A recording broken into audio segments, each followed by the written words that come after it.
জমিয়ত উলামা ইসলাম বাংলাদেশ এই country office প্রতিষ্ঠান যখন সিম্পটম অনুভব করেছে তখন থেকেই বক্তব্য দিয়ে যাচ্ছে।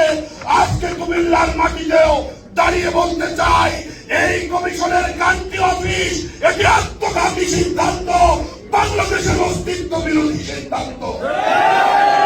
আমরা জানি তারা পশ্চিমা মডেলের মানবাধিকার প্রতিষ্ঠা করতে চায়, তারা সমকবিতাকে এখানে প্রমোট করতে চায়, তারা ট্রান্সজেন্ডার মতাদর্শকে প্রমোট করতে চায়, তারা বাংলাদেশের ইসলামী এবং ধর্মীয় মূল্যবোধের কবর রচনা করবার জন্য এসেছে। আর কোন মিশন নাই তাদের। গাজায় মানুষ মরে, তারা কি করে? ভারতের মধ্যে বছরের পর বছর, যুগের পর যুগ ধরে মুসলিম সংখ্যালঘু সম্প্রদায়ের উপরে অত্যাচারের তীব্রতা চলছে, তখন তারা কি করে? আমাদের দেশে তাদের চোখ পড়লো কেন?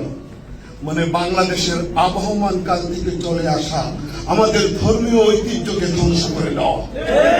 তারা যেগুলোকে মানবাধিকার বলে, এগুলোকে তারা এস্টাবলিশ করা, প্রতিষ্ঠিত করার মিশন নিয়ে এসেছে।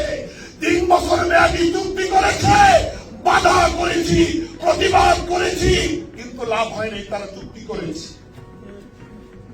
আসলেন 3 দিনের জন্য, চুক্তি করেন 3 বছরের জন্য। ভাই বুঝলেন না কথা?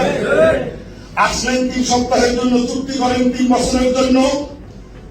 তার মানে আমেরিকাকে খুশি করা।